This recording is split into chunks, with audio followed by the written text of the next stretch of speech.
Welcome to The Crusty Fox, and we're on to Season 1, Episode 4 of Sex and the City. Today, Carrie's asking the question, are younger men an intoxicating drug? No. The answer's no. But let's humour her anyway.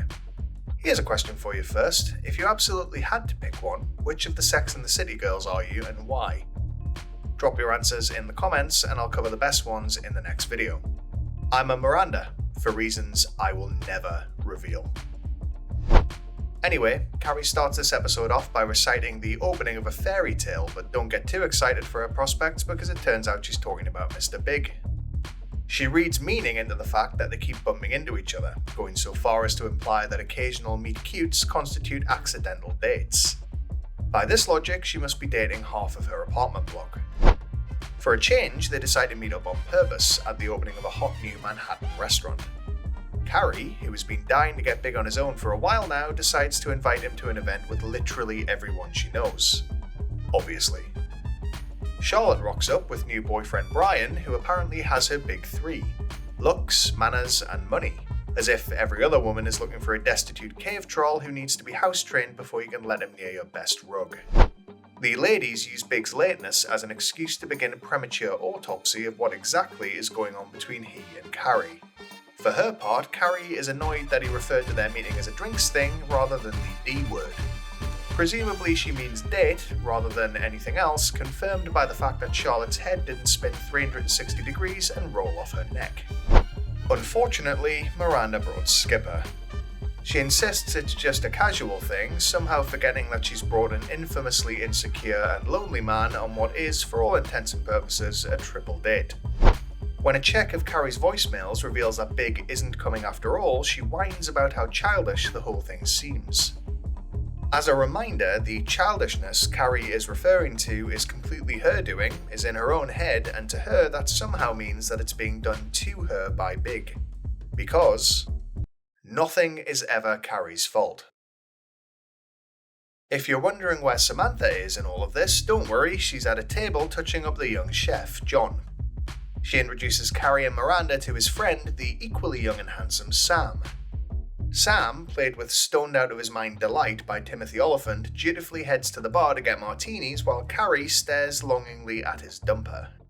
While he's gone, Skipper emerges from whichever darkened corner he's been watching them from and cuts a path through the crowd with his big slack jaw. He hands Miranda a drink she didn't want, which she angrily accepts with the same level of gratitude she has for just about anything. Cue Sam returning with the martini she actually wanted because he knows the barman. Skipper stares at Sam from an uncomfortably close distance, and in all honesty, I'm not sure whether it's because he feels upstaged or, like a dog accepting its lower place on the food chain, he's fighting the urge to roll over and show Sam his red rocket. Just as Carrie's admiring Sam's tongue piercing in a totally normal way, by which I mean shoving her fingers into his mouth, Big unexpectedly shows up. When he ducks back out again just as quickly, Carrie bitterly muses about the difficulty she has in working out men over the age of 40. It's as if on the last day of their 39th year, they form a cocoon, melt down into goo, and reform into creatures lacking the willingness to be her playthings. Because if you aren't willing to play Carrie's games, then what is even the point of you? As luck would have it, Sam has no such limitations. This could be down to his younger age, or the fact that his mannerisms imply that he hasn't been sober since his 9th birthday. Whatever the case, all Carrie needs him for is to get a quick self-esteem boost. She grabs Samantha, and along with Sam and John, they head to a less tired club for drinks. Carrie's reservations about the entirely 20-something clientele aren't helped by Samantha's insistence that they can pass for the same age. Admittedly, Samantha's relentless confidence is one of the show's most redeeming features, but this is a stretch even by her standards. The two ladies wind up mounting their young steeds, and Carrie road tests Sam's piercing by eating his face with the sloppy tenacity of a St. Bernard shotgunning a bowl of porridge. The next morning, Carrie is awoken by a phone call from Samantha, who evidently needs to inform someone about her marathon session with John before she's even left the bed it happened in. An obviously jealous Carrie suffers through it for a while before finding a familiar distraction: herself, when she discovers Sam's phone number scrawled on her arm. Later on, she tries desperately to find a hook to turn this unspectacular set of events into another column. She settles on men in their 20s being a new designer drug for older women, wondering aloud whether being with them might constitute the elders getting into something they can't handle. Now, I normally wouldn't spend much time on the talking head section of the episode, but this one's special. A procession of men under 30 step up to explain why they like older women. The usual expected grossness ensues, their experience, they're grateful, they remind them of their mothers. Perhaps sensing a kinship with his fellow Oedipus complex sufferers, Skipper appears. I will admit that up until this point I'd forgotten he was supposed to be in his 20s and not some ageless time thief sent to torment deserving women. He claims that 30-something women know who they are and what they want, which is why he's attracted to them. Given that his target of choice is Miranda, that's a fair statement. She does know exactly what she wants. She wants to push Skipper off the roof of her building and make it look like an accident. Later, Carrie and Miranda wander down the street and discuss the lack of available men in their 30s in New York. Miranda jokes that Giuliani had them all removed along with the homeless. Fast forward 25 years and the only thing Rudy's removing are his own pants if an underage woman passes within 10 feet of him. Allegedly. Carrie gets another invite for drinks with Big, but while she's getting ready, Charlotte calls to tell her that Practically Perfect Brian made a very politely worded request for them to try, bringing some furniture in through the freight entrance, if you catch my drift. Charlotte is absolutely horrified, as you might expect from her. Carrie gathers the girls on a cab ride to her date with Big to provide advice, most of which ends up suggesting that Brian should be allowed to hike the dirt trail. Charlotte evidently hasn't had a request like this before and is scandalised that a woman of her education would be expected to let her boyfriend mash her dinner so early in the relationship. Maybe it's in the small print on Ivy League degrees. Carrie makes it to her drink thing with Big to discover that his recently separated friend Jack has crashed it. Angry that Big hadn't ignored a crying friend to spend time with her, she conveniently forgets that she brought her own crushes to their last attempted date, passive-aggressively tells him to have a guy's night, and leaves. Do as Carrie says, not as Carrie does. You fuck. Turns out, the single bill which Carrie gave Big to buy another round was apparently all she had on her. So Carrie had no intention of paying for a single thing the whole time she was out, and sure as shit isn't going to get more from an ATM now, despite moaning about having to walk in $400 shoes.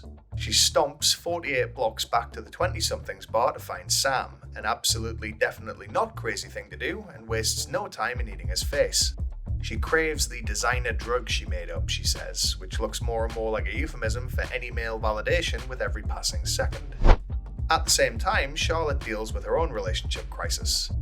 Brian is ready to politely gun his hog up the Hershey Highway, but with an impassioned speech about her relationship goals, Charlotte tells him no.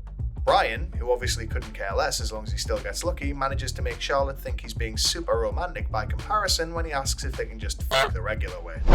Samantha is having another roll in the hay with Chef John when his pillow talk takes an abrupt left turn into commenting on her neck wrinkles. She swears off men in their 20s right there and then, something which fans of the series know lasts about as long for her as a bumper packet Trojan. Carrie, meanwhile, is busy back at Sam's place. She has a euphoric night with him, waxing lyrical about the benefits of sensitive, attentive younger men. She wakes up the next morning to discover that her night also featured a regrettably more literal roll in the hay, because without her sex goggles on, Carrie realizes that Sam lives in what is essentially a slightly more spacious gerbil cage. What I think the show is trying to do here is position Sam's cool attractiveness up to now as being down to Carrie's own projection, because Morning Sam is an idiotic loser who Carrie can't wait to get away from.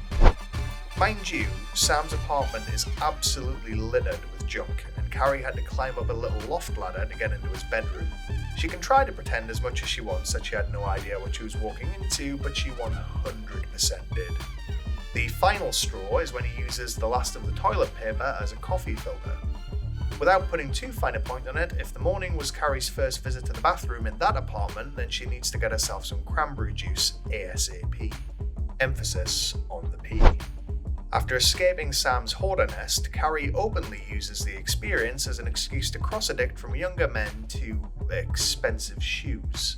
This episode is the first time she makes a big deal about footwear and its cost, but don't worry if you missed it because she very rarely shuts up about it from now on. On her way back from spending money she doesn't have on shoes she doesn't need, she bumps into Big, yet again. He invites her out for the umpteenth time, on this occasion for dinner. Carrie manages a relatively breezy and cool acceptance, which she ruins, because of course she does, by looking back as she walks away just as she's about to cross the street. Because nothing says good dating prospect like getting ragdolled by a cab in front of your love interest and having to ask the waiter to liquidize your overpriced seafood sampler at Balthazar. And that's it for this episode. If you enjoyed this video, leave a like to let me know, drop a comment to let me know your take on the gang's latest goings on, and subscribe for more content like this in the future. The next episode is the one where Carrie accidentally sells her body to a French guy and Charlotte lets an old man paint her tuppence. So excited. Either way, thanks for watching, and as ever, if you can't be good, be crusty.